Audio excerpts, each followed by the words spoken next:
what was the chaotic period known as the 16 Kingdoms. The 16 Kingdoms period of Chinese history is also less commonly known as the 16 States, and was another period of chaotic history which ran from the year 304 through to 439, when northern China fragmented into numerous short-lived dynastic states. The majority of those states were founded by the Five Barbarians, non-Han peoples that had settled in what is now northern and western China during the preceding centuries, and had launched a series of rebellions against the Western Jin dynasty in the early part of the 4th century. However, other states had been founded by Han people, and they all, whether ruled by Xiongnu, Xianbei, Di, Jie, Qiang, Han, or others, adopted Han-style dynastic names. These 16 states often fought against one another, as well as the later Eastern Jin dynasty, which succeeded the Western Jin in 317 and ruled southern China. The period of the 16 Kingdoms ended with the reunification of northern China in 439 by the Northern Wei, a dynasty established by the Tuoba, the Xianbei clan. This reunification occurred some 19 years after the collapse of the Eastern Jin in 420, with the Liu Song dynasty controlling the former Eastern Jin territory. Following the unification in the north by the Northern Wei, the period known as the Northern and Southern dynasties began.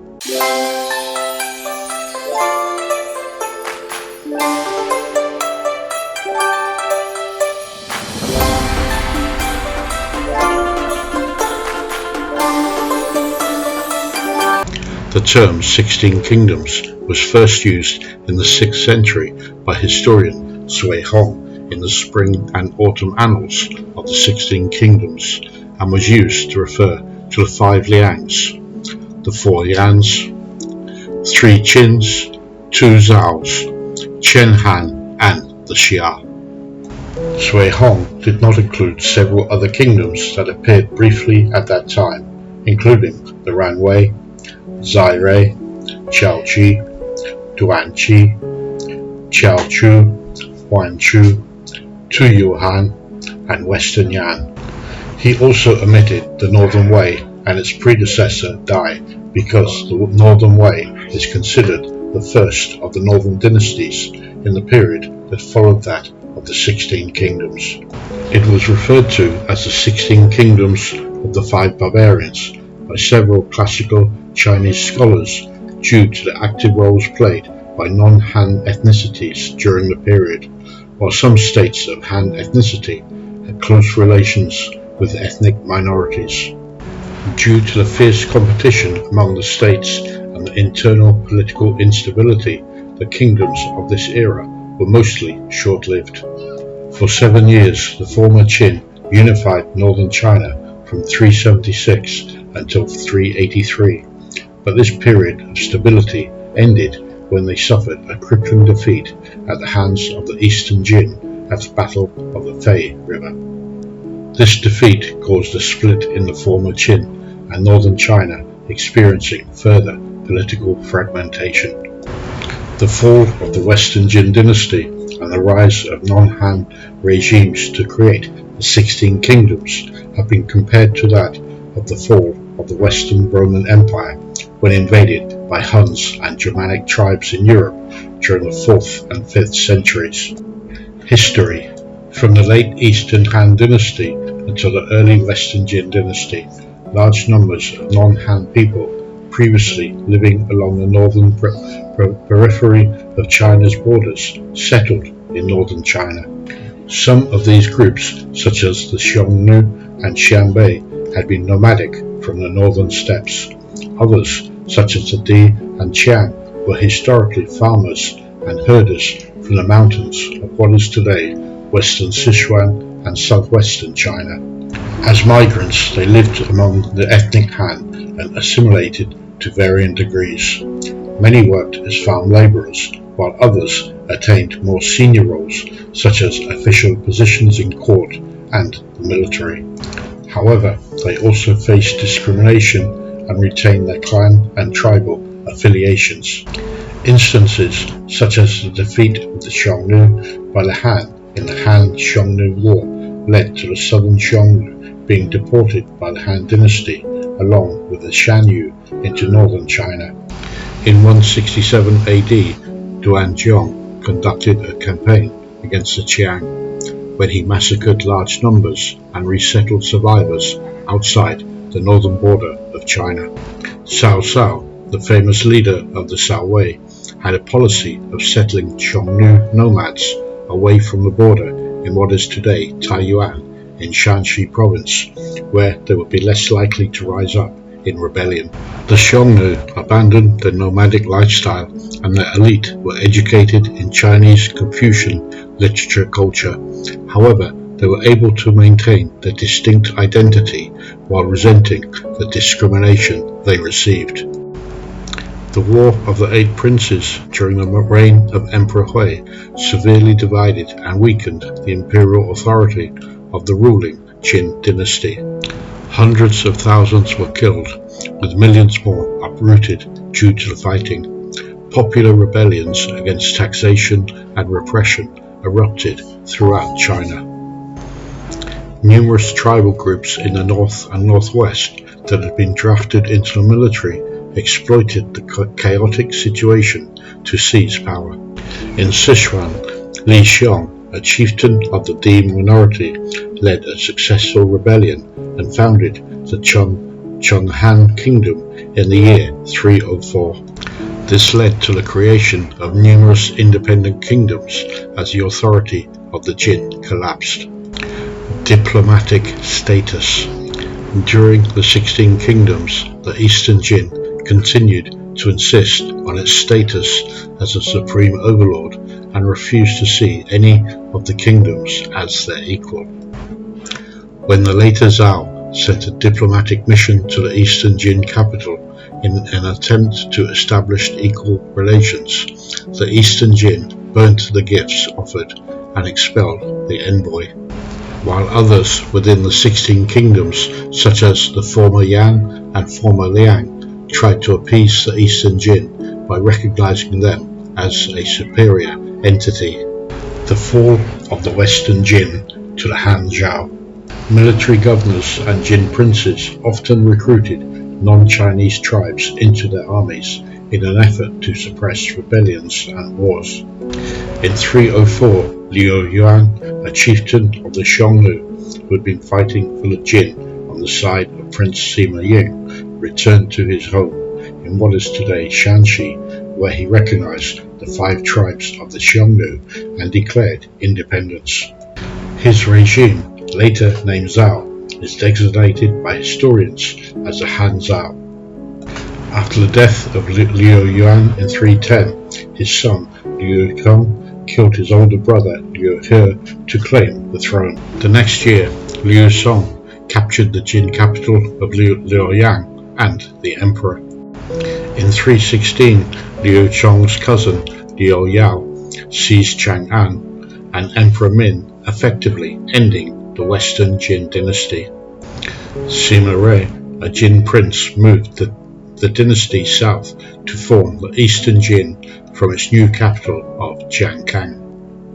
The collapse of the Jin in the north led to several leaders declaring their independence. In 315, Tuoba Yilu, a Xianbei chieftain, founded the Dai in what is today Inner Mongolia, while in 318, Zhang Shi, the governor of Liangzhou, founded the former Liang in what is today's Gansu province. Shi Le and the later Zhao. After the death of Liu Song, the kingdom of Han Zhao was split between Liu Yao and General Shi Le. Shi Le was an ethnic Jie who had worked as a farm labourer before he joined Liu Yuan's rebellion and became a powerful general in what is today's Hebei province. In 319, he founded a rival Zhao kingdom known as the later Zhao, conquering Liu Yao's Han Zhao in 328. Shi Le introduced a dual system of government that imposed separate rules for Chinese and non-Chinese and managed to exert his control over much of northern China. After the death of Shi Le, his sons were locked in a battle of control, with the kingdom effectively ending in 350 when General Ran Min seized control and founded the Ran Wei. Ran Min enforced massacre of thousands of Jia before he too was defeated and killed in 352 by the Murong Xianbei of Liaodong. The former Han had been founded in 337 by Murong Huang in Liaodong. By 356, the territory had expanded to cover much of today's provinces of Hebei, Henan, and Shandong. For some time, the former Yan vied for supremacy with the former Qin in northern China. Former Qin and the brief unification of northern China. The former Qin was founded in 351 by Fu Qiang, a D general who served the later Zhao and surrendered to the Jin before declaring independence in Shaanxi. Upon his death in 355, the kingdom was first handed to his son Fu Xiong, before control was taken by his nephew, also called Fu Jian. Under the younger Fu Jian, guided by an advisor, Wang Meng, the former Qin rapidly gained in strength. From 370 until 376, the former Qin took control of the Yan, Dai, and former Liang to unite all of northern China. Under Fu Jian's leadership, they also captured Sichuan from the Eastern Jin.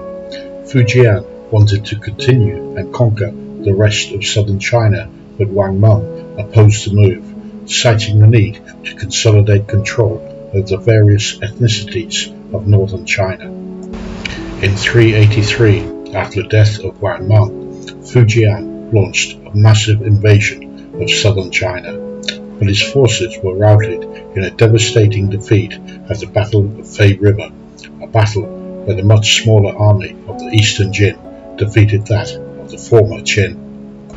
The unravelling of the former Qin. Upon the completion of the Battle of Fay River, the power of the former Qin quickly deteriorated as various regimes in the north sought individual power. In 384, Murong Chuai founded the later Yan in Hebei, while other royals from the Murong clan founded the Western Yan in Shanxi. Yao Qiang then founded the later Qin in eastern Gansu. Fu Jian, responsible for much of the success of the former Qin, was killed by Yao Qiang, but the former Qin were able to survive through locating from Shaanxi first to Gansu, then to Qinghai. In 385, Qifu Guorong, a former vassal serving under Fu Jian, founded the Western Qin, while the following year Lu Guang, a D general of the former Qin, founded the later Liang in western Gansu, while the Dai were revived as the Northern Wei by Tuoba Hui. In 388, the Zai Wei was founded by Zai Liao, an ethnic Dingling leader in Henan. The Zai Wei was wedged between the later Yan, the Western Yan, and Eastern Jin. At that time, as many as 7 kingdoms coexisted for a period of around 9 years. The later Qin brought to an end the former Qin in 394, the Western Qin 6 years later, and the later Liang in the year 403. These additions saw the later Qin extending its control into most of Shaanxi, Gansu, and Ningxia. But in 407, Helian Bobo, a chieftain of the Xiongnu, rebelled and founded the Xia in northern Shaanxi, while the Western Qin was revived in southern Shaanxi. In 416, General Liu Yu of the Eastern Jin launched a northern expedition and captured the former Western Jin cities of Luoyang and Chang'an and effectively dissolved the later Qin. When Liu Yu returned south to seize the Jin throne, the 2 cities were lost once again as the Xia kingdom began to exert some control on the region. Formation of northern, southern, and western Liang. The later Liang located in what is today Western Gansu, separated into the Northern Liang and Southern Liang in the year 397. The Southern Liang was founded by Tufa Wugu, a Xianbei, and centered them in Ledu, Qinghai, while the Northern Liang were under the control of the Han Chinese, Duanye, based in Zhangye, Gansu. One of Duanye's closest lieutenants was Juku Menshun of the Xiongnu tribe, who in 401 seized control of the kingdom. In the year 400, Li Gao, a Chinese commander at Danhuang, broke away from the Northern Liang to create the short-lived Western Liang. It was reabsorbed into the Northern Liang in 421. Li Gao's descendants would go on to found the Tang dynasty in the 7th century. The Southern Liang was conquered by the Western Jin in 414, while the Northern Liang continued until 439, when it surrendered to the Northern Wei. The creation of the Northern and Southern Yang. The later Yang conquered the Wei in 392 and then overthrew the Western Yang in 394 before it lost a series of military engagements with the Northern Wei. In 397, the Northern Wei captured Hebei and split the later Yan into two, with Mirongbao moving the later Yan capital north to Liaoning. But the refusal of Mirongde to move north meant the Southern Yan was created in Henan and Shandong. The later Yan was extinguished in 407, with the Southern Yan disabled in 410. Gao Yun, a descendant of Goge Yao royalty, is considered the last emperor of the later Yan, or the first of the Northern Yan. His time ruling the kingdom was short, as he was killed by Feng Ba in 409, who then took control of the Northern Yan. Eastern Jin assaults on the north. During its 104 years of rule in southern China, the Eastern Jin dynasty made several attempts to recapture the north, making some progress but were ultimately unsuccessful. In 313, Sima Rui, Emperor Yuan, gave Zeti 1,000 men for a northern expedition. Despite those meager resources, Zeti managed to recapture an area of Henan to the south of the Yellow River and defeated the later Zhao under the control of Shi Le. The Eastern Jin was wary of giving power and prestige to successful generals and then becoming threats to the throne. Therefore, Emperor Yuan did not entrust Zeti with a larger expeditionary force. With the death of Zeti through illness, the expeditionary force was ordered back to quell an insurrection, and Shi Le was able to retake the lands lost to Zeti. In 347, the Jin, under General Huan Wen, invaded Sichuan and brought about the end of the Zheng Han kingdom. He then took on successive northern expeditions, retaking the city of Chang'an from the former Qin in 354 and Luoyang from the Qiang in 356. In 369, Huan Wen led a large force across the Yellow River into Hebei, but was defeated by the former Yang. In 383, the Eastern Jin retook Henan to the south of the Yellow River in the Battle of Fay River, but subsequently lost that land again when the northern kingdoms reorganized and re-strengthened their armies. Huan Wen had aspirations to seize power and deposed Emperor Fei in 371 in favor of Emperor Jiang Wen. His son, Han Xian, briefly took control in a palace coup in 403, but was eventually defeated by General Liu Yu. Liu Yu used expeditions to the north to build up his power, and in 409-10 he led Jin forces at the Battle of Lingchu, where he defeated and destroyed the southern Yan in Shandong. In 416, taking advantage of the death of the ruler of the later Qin, he invaded Henan, capturing Luoyang before turning his attention to Sha'anshi and the city of Chang'an. The final, later Qin ruler, Yao Hong, surrendered before he was sent to Jiankang to be executed. with the later Qin destroyed, several smaller states located in the northwest, including the Western Jin, Northern Wei, and Western Wei, submitted to the authority of the Eastern Jin.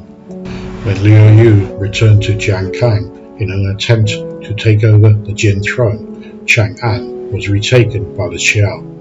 In 420, Liu Yu forced the abdication of Emperor Gong before declaring himself the first emperor of the Liu Song dynasty. In 423, he planned to invade the Northern Wei, but died of illness before this could be enacted. The Liu Song dynasty ruled southern China until 479. The reunification of northern China by Northern Wei. The greater Qing'an mountain range of Inner Mongolia was the ancestral home of the Turba Xianbei. In the year 258, the clan migrated south into the Yin Mountains and spread across the region of the Ordos Loop. In 315, Chief Turba Yilu was recognized as the Prince of Dai by the Jin Emperor. In 338, Chief Turba Shijian formally declared the Dai independence and built their new capital at Xiongnu in what is today Horinga County, Hohhot. In 376, the former Qin attacked Xiongnu and drove the Turba back into the northern steppes. In 386, Turba Shijian's grandson, Turba Gui, revived the kingdom and renamed it Wei, and known by historians as the Northern Wei. Turba Gui expanded the territory southwards, capturing Shanxi first, then Hebei from the former Yan, and Henan from the Liu Song. In 398, he moved his capital to Pingcheng, today the city of Datong, and declared himself Emperor Daowu. In 423, Taoba Gui's grandson, Taoba Tao, became Emperor Taiwu and began the conquest to unify the north of China. Under his leadership, the Northern Wei eliminated much of the threat from the northern nomads and began the conquest of Shaanxi, Ningxia, and Gansu, capturing the Xia capital of Tongwancheng in modern-day Shaanxi. The Xia, under the leadership of Helian Ding, moved to Pingliang, Gansu, and conquered the Western Jin at Jingcheng, today the city of Lanzhou. In 431, Helian Ding sought an alliance with the Liu Song, but was only driven further to the west by the Northern Wei. Helian Ding had wanted to invade the Northern Liang, but was captured in a raid by the Tuyu Hun nomads, who handed him to the Northern Wei, where he was executed. In 436, Emperor Taiwu led an expedition against the Northern Yan. In 439, the final ruler of the Northern Liang, Juchu Mujian, surrendered, which brought into reality the Northern Wei's unification of northern China and marked the end of the 16 Kingdoms period. The Taobas were later Sinicized, changing their name to Yuan, and held northern China until the mid-6th century. China then entered into the era known as the Northern and Southern dynasties, a period of parallel dynasties that existed in the north and south until the country was united under one dynasty, the Sui, in 589. That is all for this video. If you've enjoyed watching and it has shown you a little detail of life here in China, then your subscribing to my channel would mean a lot to me. Thank you for watching. Make sure you click on the link to the next video, and until the next time, goodbye for now.